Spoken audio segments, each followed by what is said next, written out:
If you build it, they will come. Those are the famous last words of many well-intentioned entrepreneurs and product teams. While any venture is going to involve some element of luck, working obsessively toward product market fit will greatly de-risk things for you. Today, we're going to learn what is product market fit and how the team at Superhuman developed a whole process for increasing it. If there's one thing I want you to take away from this video, it's that you should work obsessively toward product market fit before you start hitting the gas on scaling things. Because if you don't have product market fit right, scaling is very difficult, very frustrating, and very expensive. Let's dive right into it. The founder of Y Combinator, Paul Graham, famously said that product market fit is when you've made something that people want. Sam Altman, also of YC, says that product market fit is when people spontaneously recommend your product to others. But perhaps the most detailed answer comes from Mark Andreessen, a prolific investor and co-founder of Netscape. His answer boils down to, you know when you don't have it because things are moving slowly and they're not on the up and up. And you know when you do have it because you have all the good problems to have. Things are growing almost uncontrollably. So what did Rahul Vohra, founder and CEO of Superhuman, think about all this product market fit stuff? Previously, he had launched, scaled, and sold his company Rapportive to LinkedIn in a span of less than 2 years. But 2 years into Superhuman, they still hadn't even launched the product. So what gives? My outsider's take on Rahul is that things are being done in almost an obsessive perfectionist manner at Superhuman, and measuring product market fit is no different. Rahul came to the realization that if you could systematically measure product market fit, you could systematically improve it until you actually achieved it. Because as the saying goes, what gets measured gets managed. The Superhuman team developed a 4-question survey to poll the early user base. The first question was perhaps the most important. That question was, how would you feel if you could no longer use Superhuman? And the answer to that question they were looking for was very disappointed.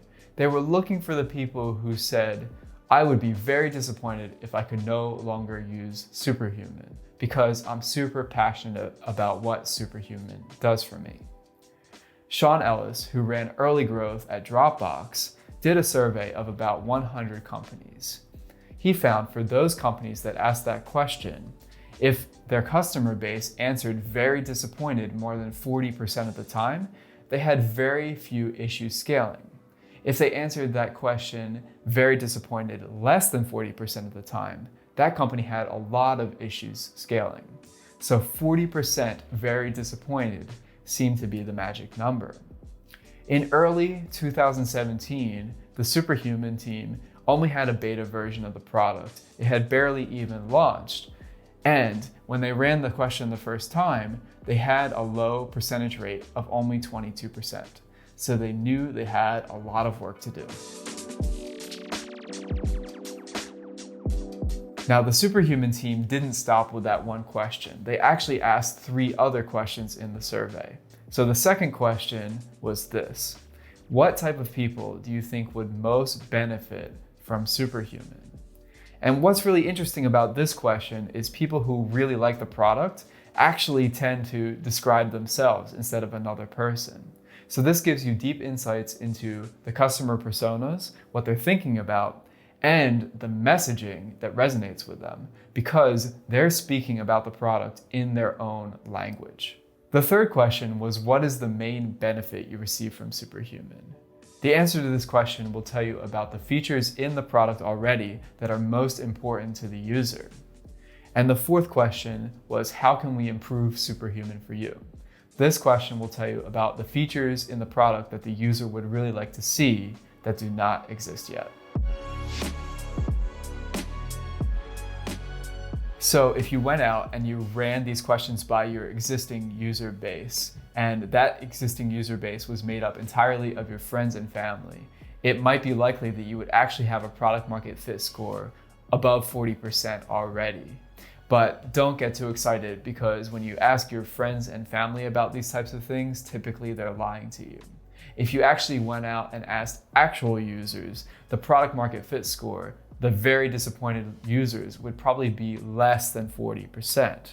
But don't worry too much, because the Superhuman team developed a 4-step system to improve your product market fit. And I'm gonna walk you through that now.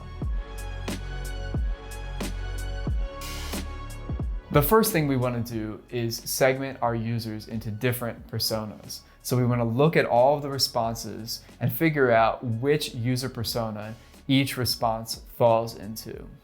And then what we want to do is look at all of the personas, and for any persona that had 0 very disappointed responses, we actually want to remove that persona from our analysis.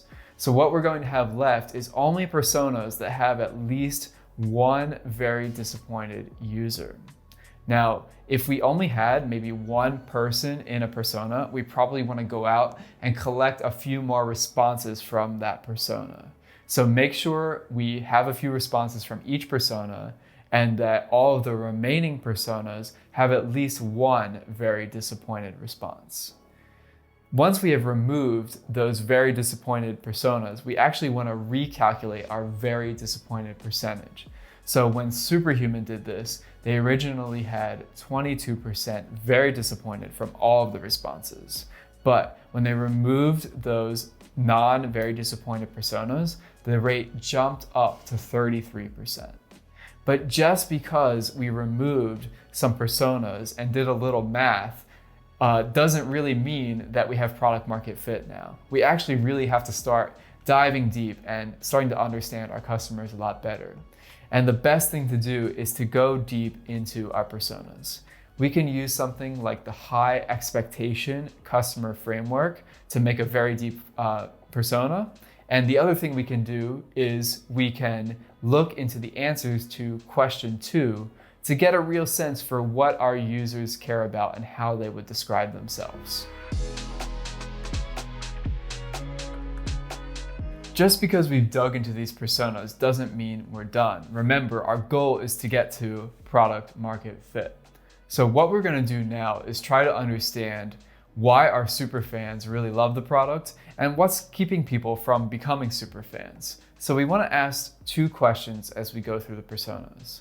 What makes this person love the product, and what's holding this person back from using the product? And what we're going to do is we're going to actually look at the answers to question 3, where this is where people are describing what they like about the product. And what we want to do is only look at the very disappointed users first. We're going to take those responses and put them up in a word cloud so we can start to pick out themes. For Superhuman, for the very disappointed users, it was pretty obvious that they liked things like focus, keyboard shortcuts, and speed. So now we know what the very disappointed group thinks about Superhuman and its most important features like speed and keyboard shortcuts. But we want to look at the other segments too. So the first one is people who would not care at all, would not be at all disappointed if they could no longer use Superhuman. Rahul actually disregards the responses from these people because he believes that looking too deeply at them could lead the product team astray.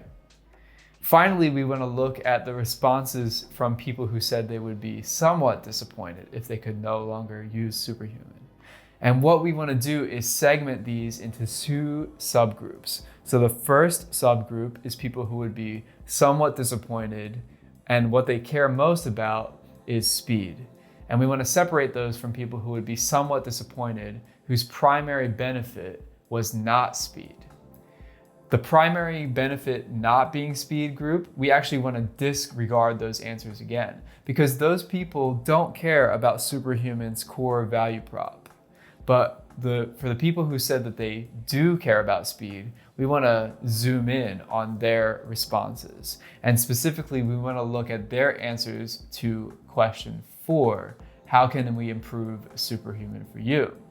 Again, we want to put their responses up in a word cloud to figure out what we're missing from the product that would really put people over the edge and turn them into superfans. And one of the main realizations the Superhuman team had here was that they were missing a mobile app. People were not turning into superfans because Superhuman only had a desktop app at the time. If they could fix this, if they could prioritize that feature, they could get to product market fit faster. Now we have two groups of answers. We know from the very disappointed group that they love things like speed, focus, and keyboard shortcuts. At the same time, we have responses from the somewhat disappointed but care about speed group who want to see things like calendars and a mobile app. So how do we balance these two things? Because if we only focus on doubling down on the speed and keyboard shortcuts, we're never going to win over those people who had some feature requests. And at the same time, if we only focus on the feature request group and we start ignoring our existing customer base who cares about speed and keyboard shortcuts, we're going to start alienating that core group. So we actually want to balance improving features for the people who already love the product and adding new features for the people who are not yet convinced.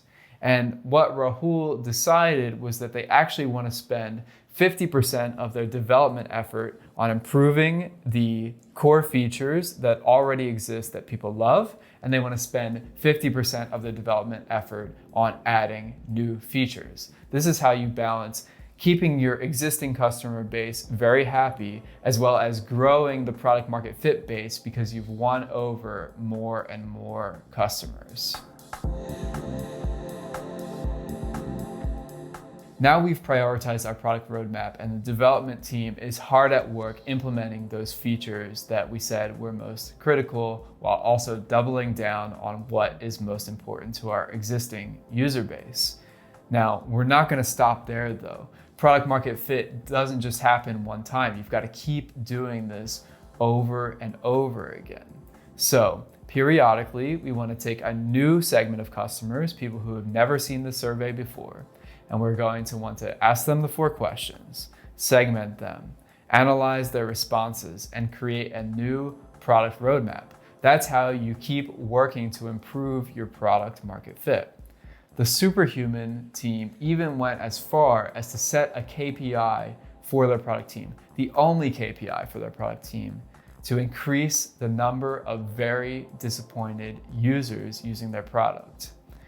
And if you can do that, that means that the product team is always focused on enhancing product market fit. So, how did Superhuman do in increasing product market fit for themselves? When they first ran this exercise in early 2017, the percentage of very disappointed users was 22%. And after they ran the segmentation in step 1 of the exercise, it actually increased from 22% to 33%. So their baseline score was really 33% very disappointed users. 1 year later, in 2018, when they reran the test, they had gotten it up to 58% very disappointed. So they went from 33% to 58% in 1 year. Now this video is based on an article that was published in 2018, so we don't know how much their product market fit score increased since then. I suspect it has still gone up a little bit, but it did not achieve the same rate of growth from then. Now, the founder of Superhuman, Rahul, had 2 key takeaways from this exercise that he wanted to share. The first takeaway was that if you do not have product market fit yet, you should not be focusing on scaling. So if we're to use that very disappointed score as a proxy for product market fit, if that is below 40%, you should be focusing on increasing product market fit and not be focusing on growth activities. But on the flip side, once you have achieved product market fit, once you have exceeded 40% very disappointed, that is when you want to hit the gas. You want to get everything in your power to make your company grow as fast as possible, even if you have to raise investment. It should be easier to raise investment if you have better product market fit. Now, I'd love to hear your comments on this whole thing. Do you think that Superhuman is actually achieving product market fit, or are they manipulating too many numbers and missing something big? And also, do you think that this exercise has caused them to actually hit their maximum potential, or are they in a local maximum? It seems like they've built a very good product for a very niche user base, but I do worry about their ability to scale up and even remain viable at some point in the future. So I'd love to hear your comments on this. I made another video about Superhuman talking about the company's backstory, the product itself, and where I think they're headed. And you can check that out in the link that's showing up above right now. With all of that said, I want to say thanks so much for watching. I hope you'll stick around for more product management and entrepreneurship videos. But whatever you do, I hope you have a great day.